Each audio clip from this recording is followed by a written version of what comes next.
Саламатсыздарбы, урматтуу телекөрүүчүлөр, назарыңыздарда биринчи студия программасы. Биз экология темасын сиздер менен ортого салабыз. Анын ичинде жалпы Кыргызстандагы жан-жаныбарлар, айванаттар, аларга аңчылык кылууга тыюу салуу каршы иштери экология министрлиги тарабынан кандай иштер жүргүзүлүп жатат.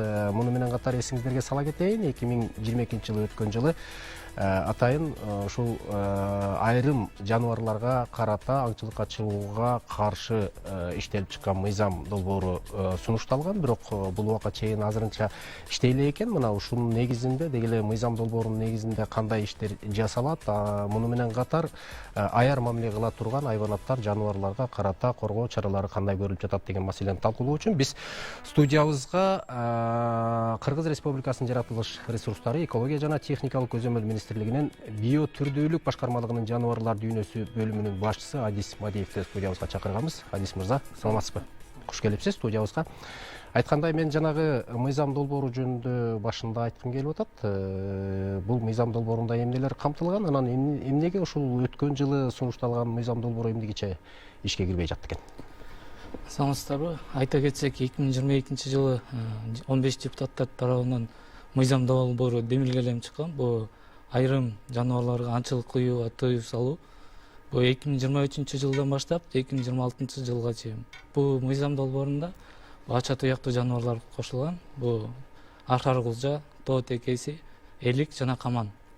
Бул мыйзам долбооруна министрлик тарабынан оң корутунду берилип, президенттик администрация, бирок президенттик администрация тарабынан бизге тапшырма берилген.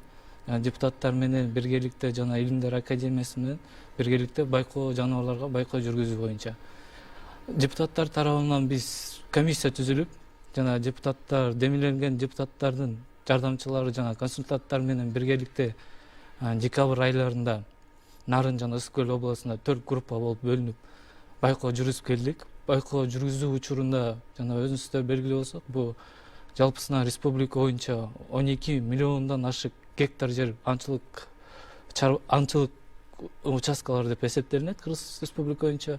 Ошондуктан бизге бир жумалык убакыт жетишпей калды. Байкоо жүргүзүүндө жана ошол эле мезгилде биз өзүбүздүн регионалдык управление кызматкерлери тарабынан тапшырма берилген. Жана бейөкмөттүк уюмдар менен жана Илимдер академиясы менен биргеликте депутаттар болбосо да өзүбүздүн кызматкерлер бүгүнкү күндө байкоо жүргүзүүдө. Бирок азыркы учурда аба ырайына байланыштуу сырт өрөөндөрүнө чыгууга мүмкүнчүлүк болгон жок. Ошондуктан токтолуп калды азыркы учурда байкоо жүргүзүү. Байкоо жүргүзүүгө ошол кимдер чыгат? Анан байкоо жүргүзгөндө кантип байкайсыңар? Анан эмне кыласыңар? Жаныбарлар санайсыңарбы же эмне кыласыңар? Бул айта кетсек, Илимдер академиясы тарабынан атайын методика иштелип чыккан. Бул методика тарабынан биздин кызматкерлер жыл сайын бул декабрь айынан баштап январь айына чейин 1 айлык учурда байкоо жүргүзүлөт.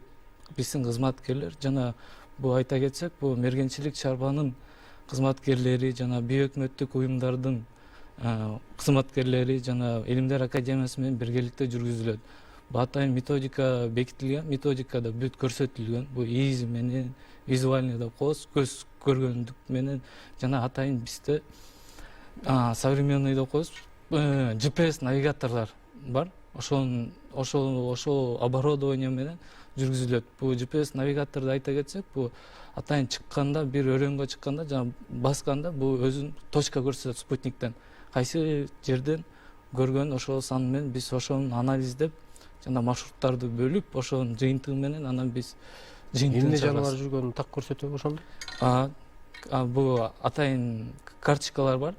Ар кайсы жаныбарларга өзүнчө бекитилген карточкалар. Бул ача туяктууларга, жана жымчыктарга, канаттууларга, жана кызыл китепке кирген жаныбарларга атайын методикасы бар, бекитилген.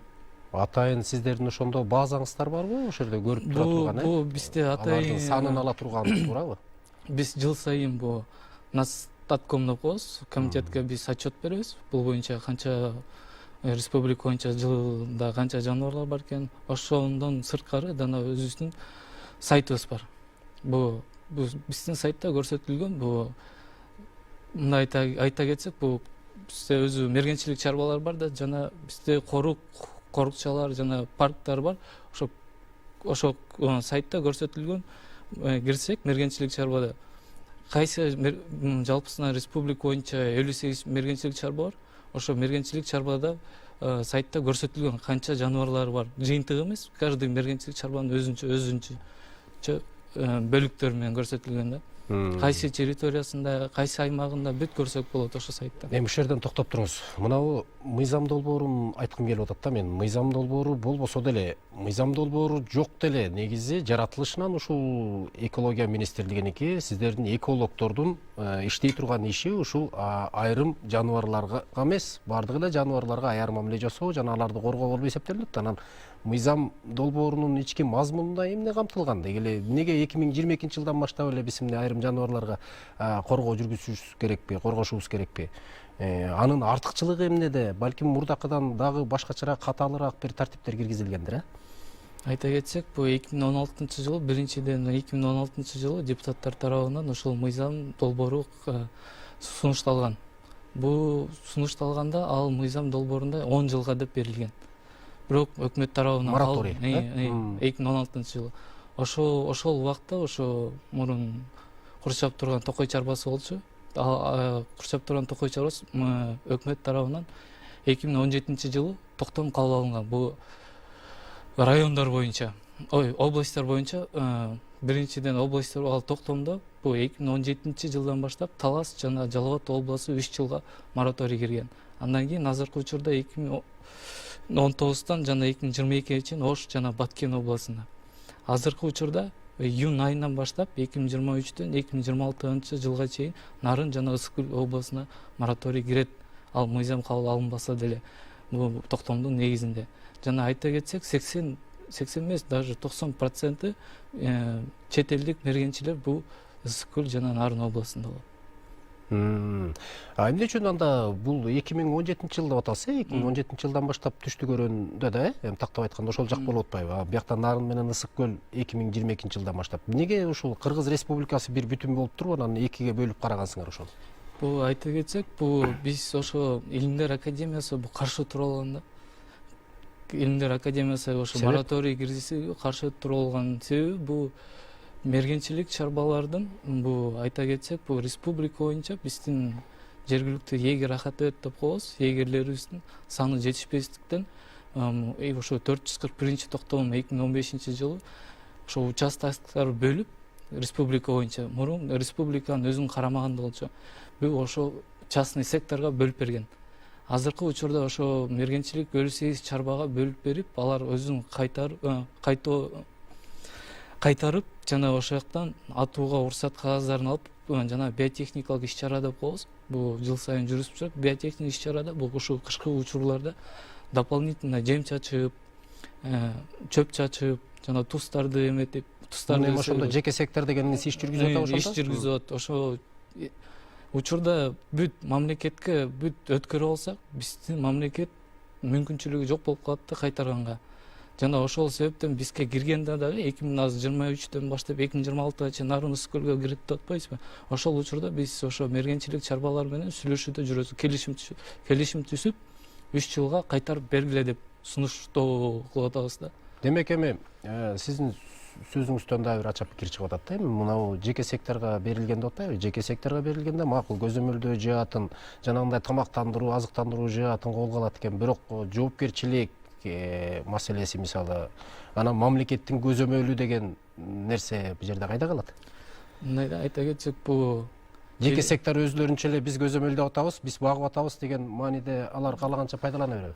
Жок, бул мергенчилик чарба жүрүүдө чет элдик айта кетсек, бул чет элден турист келген учурда бул биздин кызматкерлер менен чогуу биргеликте барат. Атуу учурунда биздин кызматкер ошону активировать этип, жана атайын ошо GPS деп атпайбыз, ошо точка кайсы учурда атылган басып туруп бизге отчет берет ошол учурда.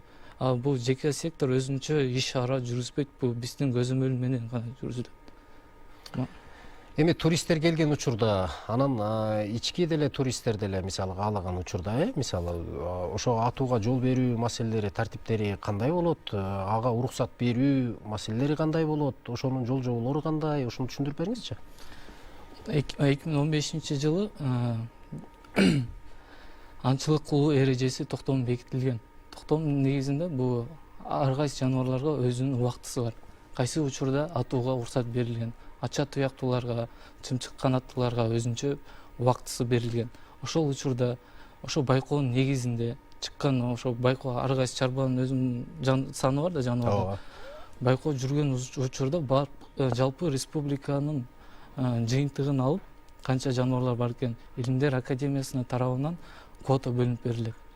Кайсы мергенчилик чарбага канча биз квота бөлүп бергенге мүмкүнчүлүгүбүз бар деп.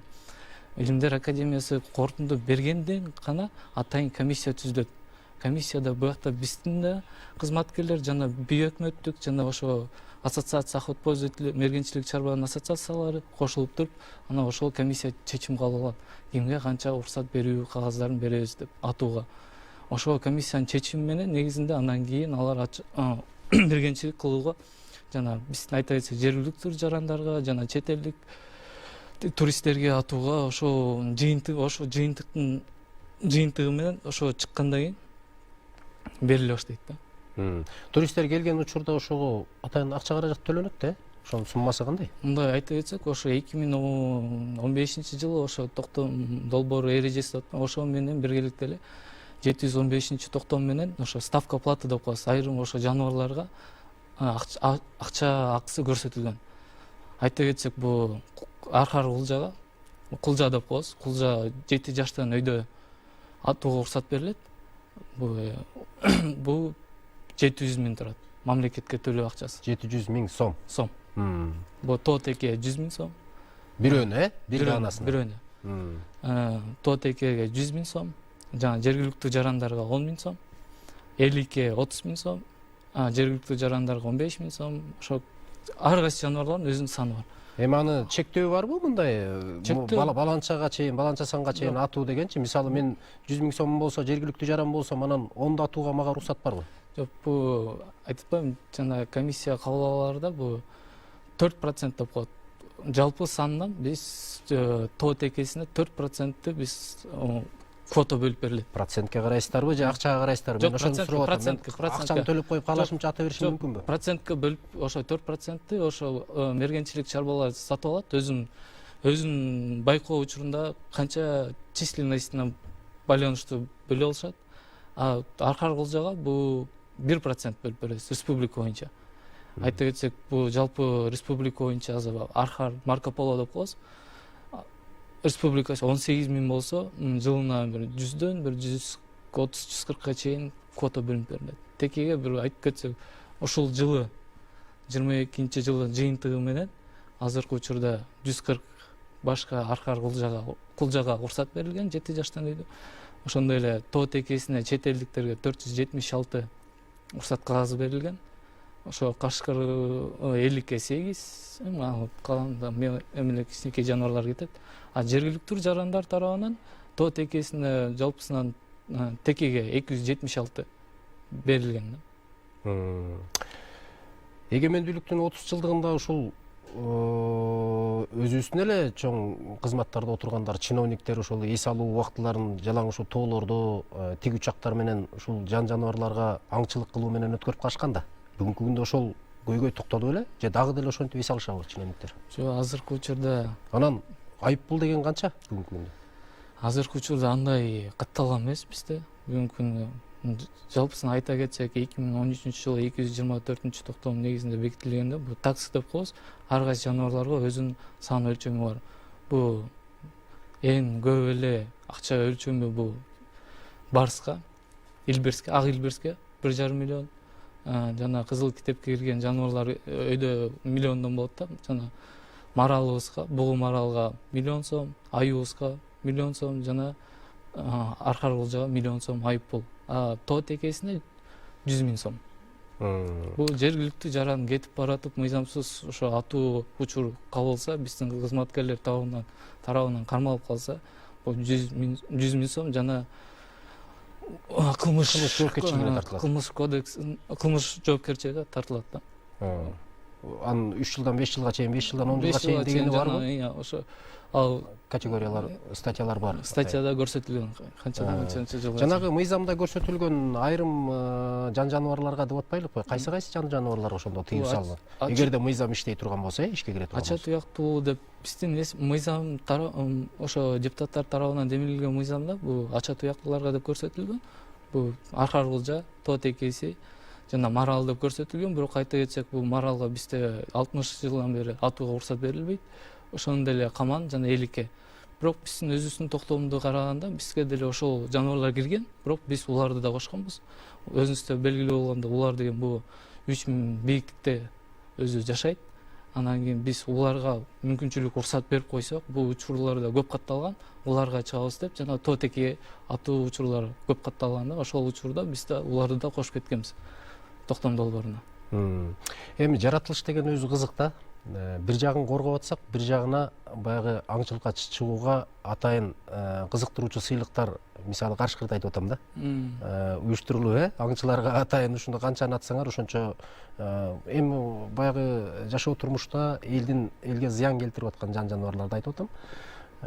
Ошондой болуп атпайбы? Аңчылыкка чыгууга уруксат берилип атат. Анан карышкырлардын да мындай чеги барбы? Мынча санга чейин жеткирүү, андан кийин аңчылыкка тыюу салуу маселеси козголушу мүмкүнбү? Бул айта кетсек, бул Карышкыр деп эле ата бериш керекпи? Карышкырды биз бүт эле атып сал деп уруксат бербейбиз. Биз тараптан көзөмөлдөө деп, регулирование деп коебуз. Жөнгө салууга эле уруксат берилет.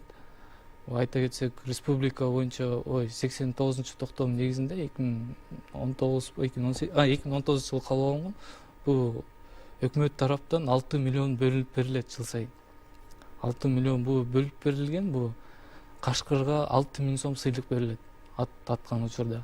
Жана ошондой эле чөйгө 2,5 сом, жана Кашкырдын баласына 1,5 сом сый акысын ошо жергиликтүү мергенчилерге, жергиликтүү чабандарга жана атканда, бул айта кетсек, ушу азыркы учурда ушу кыш мезгилинде ошо жаныбарларга өзүнүн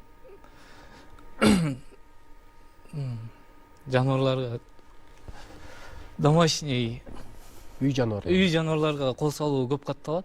Ошонун негизинде ошо акимият тарабынан жана губернатордун тарабынан ошо көзөмөлдөө жөнгө салып бериле деп бизге ар дайым кайрылышат.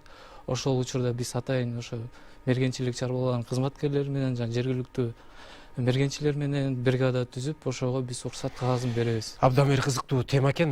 Биз бул боюнча да бир топ суроолор бар эле. Эми сиз менен убакыт келип калгандыгына байланыштуу коштошууга туура келет. Рахмат келип бергениңизге, ишиңиздерде ийгилик болсун. Урматтуу телекөрүүчүлөр, биз жалпы экология жаатындагы жан жаныбарларды кантип сактап калуу керек, айрыкча ушул аярлуу жаныбарлар бар, айрым жаныбарлар. Мынакей ушул жаныбарларды кантип сактоо керек, аларга чара көрүү, аларды тамактандыруу, азыктандыруу жана башка алардын санын көбөйтүү маселелерине токтолдук. Биз жалпы экология темасынан алыстабайбыз. Эми абанын булганышы, муну менен катар абаны кантип биз сактайбыз, таза абаны биз кантип колдонушубуз керек, аны сактоонун жолдору деген темада атайын даярдалган сюжет бар. Мына ошону көрүп алып туруп, анан ушул темада маек улантмакчыбыз.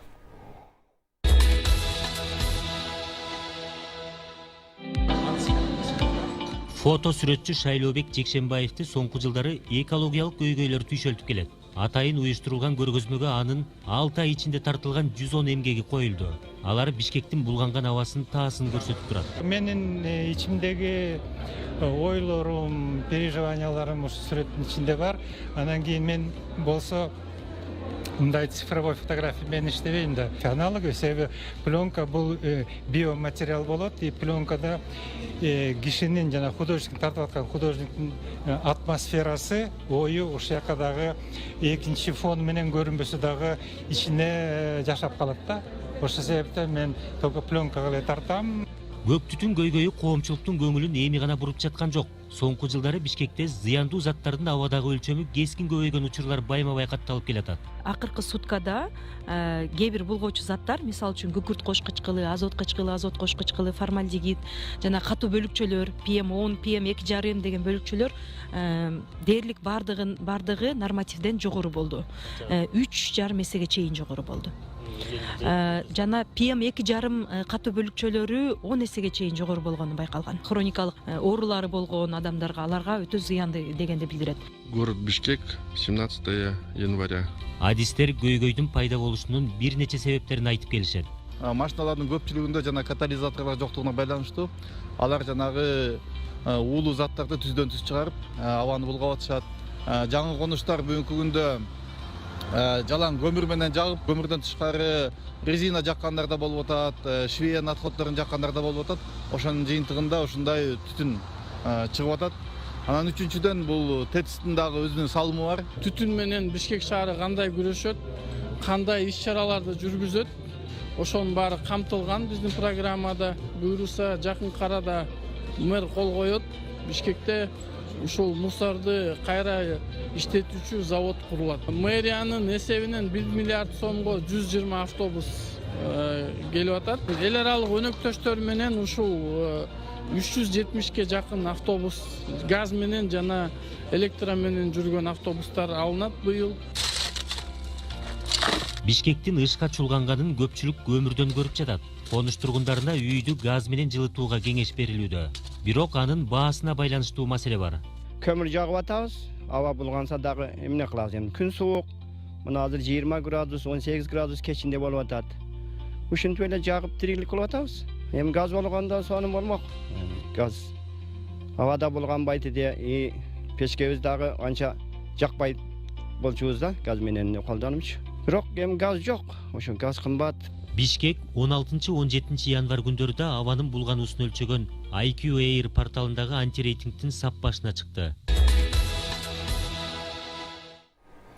Мына өзүңүздөр көргөндөй, шаардын ичи деги эле кара түтүн каптаган көрүнүш, мындай көрүнүш акыркы 4-5 жыл аралыгынан бери арылбай келебиз мындай көрүнүштөн. Деги эле кантип ушул абаны тазалайбыз, көк түтүндөн кантип арылабыз? Буга чейин бир топ себептерди айтып жүргөнбүз. Автотранспорт дедик, жылуулук электро борбору дедик, шаардын сыртындагы полигон дедик. Муну менен катар таш көмүрдүн сапатсыз кесепети тийип жатат деп жатабыз. Мына ушул көптөгөн жүйөлөрдү келтирип, бирок түйүнүн чече албай келебиз, түтүндөн да арылбай жатабыз. Мына ушул көк түтүндөн, кара түтүндөн кантип арылабыз, шаарды кантип абасын тазалайбыз деген маселени ортого салып, биз студиябызга мейман чакырганбыз. Кыргыз Республикасынын жаратылыш ресурстары, экология жана техникалык көзөмөл министрлигинин аба сапатын башкаруу бөлүмүнүн адиси Нурайым Надырбекова келген. Саламатсызбы? Куш келипсиз. Айткандай эми жогоруда айттык го, ушул 4-5 жылдан бери акыркы эми мурда деле түтөп келген, бирок мынчалык эмес болду. Жылдан жылга ушул шаардын үстүн айрыкча ушул борборлор болгон Бишкек менен Ош шаарын кара түтүн каптап, элди түмөн түйүшкө салып атат, ден соолугу кетип атат мындан сырткары эң биринчи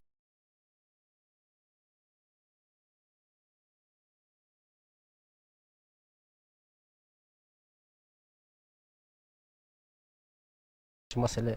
Анан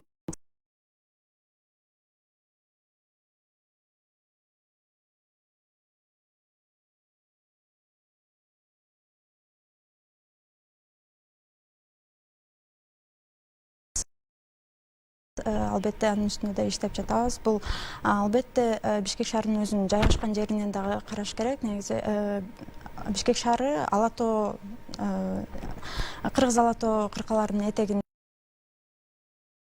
Ошол аба агымынын бул түрү нымдуу болгондуктан астыда турган катмарды таасир эткен ар кандай тоскоолдуктарга оңой бузулуп калат. Бул курулуш элементтери болушу мүмкүн, жердин рельефи болушу мүмкүн. Мындайча айтканда шамалдын гүлү деп атайбыз го, роза ветров. Ошонун бузулганынын кесепетинен желдетүү жакшы жүрбөй калганда. Албетте сиз атап кеткен ошол эле транспорттон чыккан, ошол эле көмүрдөн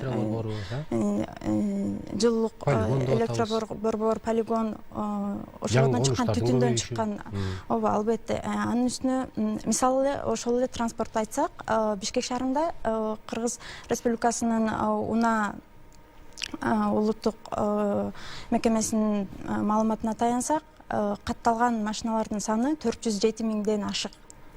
Эми ошонун 86% бул 15 жылдан өйдө колдонулуп келген эски машиналар. Бул ошол эле машинада колдонулган күйүүчү майдын күйүүсүнө абдан чоң таасир берет да, ошо машинанын чыгарылган күнү мөөнөтү. Себеп дегенде канчалык машина эски болсо, ошончолук ошо күйүүчү майдагы камтылган сера жай күйүп ошончо көптөгөн уулуу заттар чыгат да. Кечиресиз. Себептерин түшүндүк. Себептерин 4-5 жылдан бери эле айтып эле келатабыз. Баланчадан чыгып атат, баланчадан кесепетинен ушинтип атабыз деп элечи. Эми кайсы структура болбосун ушул статистиканы айтабыз да, анан ушу келип чыгуу себептерин айтабыз, аны жоготуу себептерин дайыма айта албай келебиз да. Ушу министрлик ушу 4-5 жылдан бери, андан аркы жылдарды кошпогондо эми макул, берки 4-5 жылда эле айтып атам мен. Бир конкреттүү план иштеп чыктыңарбы? Эмне, кантип жоготобуз бул түтүндү? Министрлик өзүнүн бир нече укук ченемдик актылардын негизинде ишин алып барып жатат. Так ушул абанын сапатына байланыштуу болгон 2021 жылдын 19 мартында чыккан Кыргыз Республикасынын президентинин ошо экологиялык жана климаттык туруктуулукту камсыз кылуу боюнча жарлыгы бар. Ошонун негизинде иш планы иштеп чыккан, ошонун үстүндө иштеп атабыз. Андан сырткары ошонун бирки пункттарына кайрылып кетпейлиби? Эмне иштерди иштеп атабыз ошондо? Ал жакта эми пункттар абдан көп.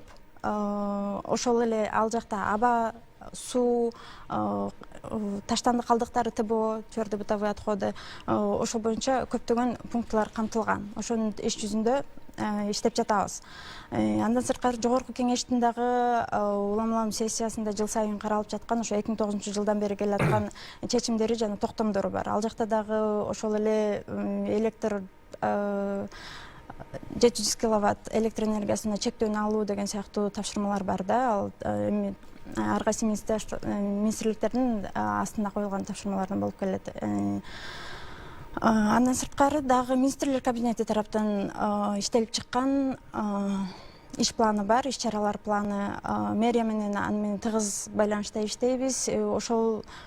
Ошол эле иш планга, министрлик кабинеттеринин иш планына дагы жаңы пункттарды камтыган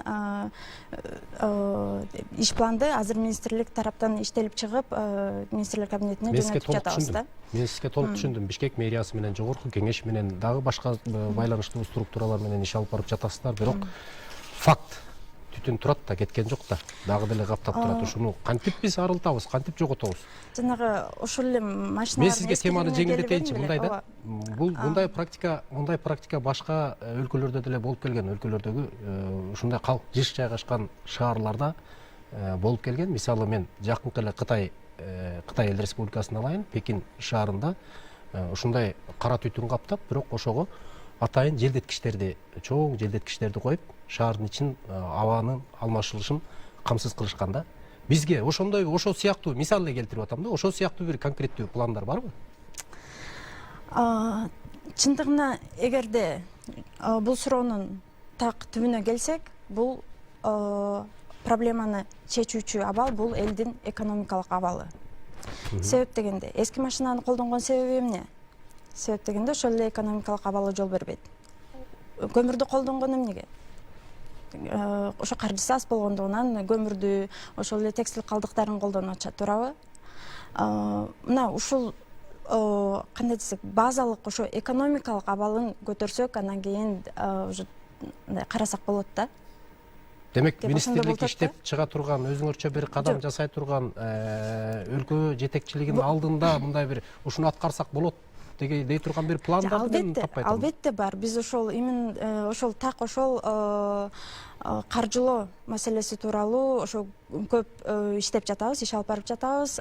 Бириккен Улуттар уюму ошо климаттын өзгөрүшүнө атайын ошо өнүгүп келе жаткан өлкөлөр үчүн жашыл климаттык фондун ачкан. Ошол климаттын өзгөрүүсүнө биз өзүбүз көрүп жаткан глобальный потеплениеден барго ошону алып келген натыйжаларынан коргонуу, митигациялык жана адаптациялык чараларды финансылык каржылоо үчүн түзүлгөн фонд да. Ошол фондко биз министрлик байма-бай проекттерди жазып, көптөгөн иштерди алып баруу үстүндөбүз да. Себептигин мен айтып атпайынбы, бул кантсе дагы ошо абанын сапатын жогорулатуу бул түзмө-түз барып ошо элдин экономикалык абалына байланыштуу болуп калып атат да. Бирок эми экономикалык абал дегенибиз менен биз жылыга ушул жай мезгилинде жаз келгенде унутабыз, кыш келгенде эстейбиз. Кара түтүн эми буга чейин деле ушундай акыбал, дагы деле ушинтип студияларда бизден сырткары деле далай маектер болуп келген, ушинтип кара түтүндү кантип жоготобуз деп. Бирок эмдики жылы деле экөөбүз же болбосо башка экология тармагынын кызматкерлери ушинтип маектешип кара түтүндү дагы кеп кылып отурабы, дагы эле көйгөй кылып, же болбосо эмки жылкыга Кудай буйруса бир баштай турган иш барбы? Буйруса ушул жылы биз азыр Дүйнөлүк банк менен тыгыз иштеп, ошо Бишкек шаарындагы абанын сапатын көтөрүү боюнча проекттин үстүндө иштеп атабыз. Анын негизинде Бишкек шаарынын ирригацияларын жакшыртуу, ошол эле кандай десем,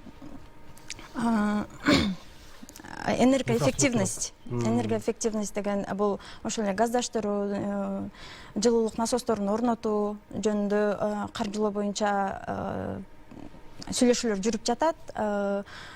Буюрса ушул жылдын ичинде ал ишке ашат деген үмүттөбүз. Эми башка инстанциялар менен, башка структуралар менен кандай байланышта иштеп жатасыздар? Мисалы, жана сиз өзүңүздүн сөзүңүздүн башында айтып атасыз, туура эмес архитектуралык курулуштагы курулуштардын акыркы жылдардагы көп кабаттуу үйлөрдүн салынышы абанын баягы алмашылышына тоскоол болуп келүүдө депчи.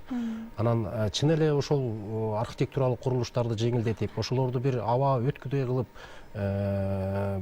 бир ыктай шартка келтирсек, мисалы ыңгайга келтирсек, балким ошондой структуралардын бири-бири менен тыгыз байланышпай, иштешпей жатканынан ушундай кырдаал жаралып аткандыр.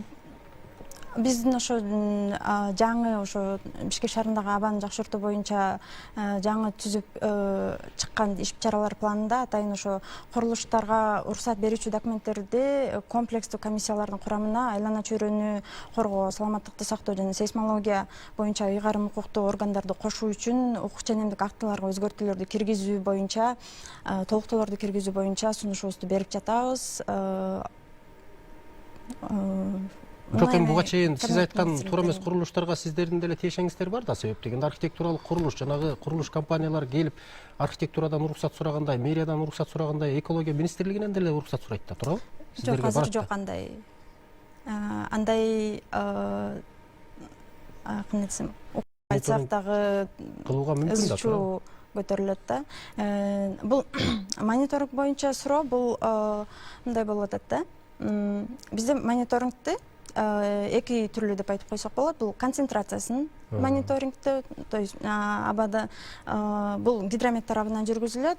Ошо абада көп убакыт мындай сакталып туруучу ошо уулуу заттардын концентрациясын байкаган. Бул Кыргызгидромет тарабынан жүргүзүлөт. Өздөрүнүн станциясы бар, бир автоматтык жана 7 НПЗ деп коет, наблюдательный пост. Ошол аркылуу жүргүзүшөт. Андан сырткары биз өзүбүз ошо министрликтин астындагы экологиялык мониторинг тарабынан биз чарба ишинде жүргүзгөн ошол эле жылуулук электр бөлүмдөрү же болбосо өнөр жайлар болобу, биз ошолорду карайбыз да. Эгерде алар жыл сайын өздөрүнүн 5 жылда бир түзүлчү эко паспорттары болот. Анан жыл сайын келип өздөрү ошондой атайын ошо уулуу заттарды чыгаруучу боюнча өздөрүнүн уруксат барагын алыш керек да. Биз ошолор тараптан көзөмөл жүргүзөбүз. Эми абанын тазаланышына негиз эле ушул жашылдандыруу иштери, айлананы жашылдандыруу иштери көбүнчө өбөлгө болот да. Бул боюнча дагы пландар барбы? Көчөттөрдү отургузуу жана башка деген маселе. Ооба, албетте бар. Бул Жашыл Мурас проектин уксаңыз керек. Ошол боюнча бул Жашыл Мурастын келечектеги астына койгон планы бул геометриялык прогрессия менен жаш бактарактарды отургузууну көбөйтүү. Былтыр ушу Бишкек боюнча эле караганда 200 миңден ашык жашыл көчөттөр отургузулду. 2023 жылга дагы пландар бар. Жашыл Мурас долбоору жакшы проект, жакшы долбоор. Абдан башталганда жакшы башталды эле, бирок азыркы күндөгү абалы кантип экен, мындай башталганда башталып эле, анан аягын укпай калдык да. Эмне болуп атат бүгүнкү күндө? Болгон жыйынтыктардын бардыгы атайын сайтта көрсөтүлгөн. Эми мындан аркы пландар эмне болуп атат? Эми дагы деле ушул кыштан аман эсен ушу бойдон түтөгөн бойдон чыгып кеткен атабызбы жазга, же болбосо кыш ичинде дагы кайсы бир чараларды көргөн жатасыздарбы? Албетте бул маселени биз комплекстүү карашыбыз керек. Себеп дегенде ошол эле келип чыккан булактары дагы ар түрдүү болуп атпайбы? Ошол себептен бул бир күндө чечилчү маселе эмес. Бирок 5 жылдан ашты, 10 жыл болду. Анан 1-2 мера менен эле алып туруп чечип салчу дагы маселе эмес. Ошондуктан биз комплекстүү карашыбыз керек. Ошол эле жашылдандыруу, ирригацияны жакшыртуу, андан сырткары көмүрдүн сапатын жакшыртуу, парковкаларды уюштуруу, ошол эле курулуштардын стандарттарын кайра карап чыгуу. Ошол эле жанагы транспорттун акыбалын жакшыртуу, көзөмөлдөө жаату. Электрондук машиналарды колдонгонго шарт түзүп берүү, ошол эле электрический станцияларды коюу жөнүндө пландар астыга коюлган. Эми ушул мен дагы бир маселени айта кетейин, программабыз аяктап баратат. Шаардын сыртындагы полигон маселесин айта кетейин. Мындан сырткары биз айтып аткан полигондон башка деле полигондор, таштоочу жайлар көбөйүп кетти абдан. Алар деле ошол полигондун катарында көлөмдү түсүп калды бүгүнкү күндө. Анан ушинтип көбөйүп отурса, келечектеги биздин аба ырайыбыз кандай болот? Абабыздын тазалыгы кандай болот деген маселе түйшөлтөт да. Ушул биздин макул башканы коелу, ушул шаардын сыртындагы борбордук полигон боюнча эмне айта аласыз? Борбордук полигондун түтөшү бул деген кандай десем, ошо полигондогу таштандыны компостоонун технологиясынын бузулушунан келип чыгып атат. Себеп дегенде ал жакта мындай атайын өрттөгөн деле шарттар жок. Ошол эле жана органикалык калдыктар чиригенде метан иштелип чыгып, анан кийин шамал үйлөп, ошону менен ал өрттөнүп чыгып кетет да. Бизде болсо текстилдер калды. Тилекке каршы келип бергениңиз үчүн чоң ыраазычылык билдиребиз. Ишиңиздерде ийгилик болсун, урматтуу телекөрүүчүлөр. Биз жалпы программабызда экология жаатындагы айрым күнгөй тескелүү маселелерди сүйлөштүк. Биздин негизги темабыз ушул абанын булганышы, андан арылуу жолдору. Деги эле экология министрлиги акыркы мезгилдерде бул боюнча эмне иш чаралар жүргүзүп жатат деген маселени талкууладык. Саламатта калыңыздар.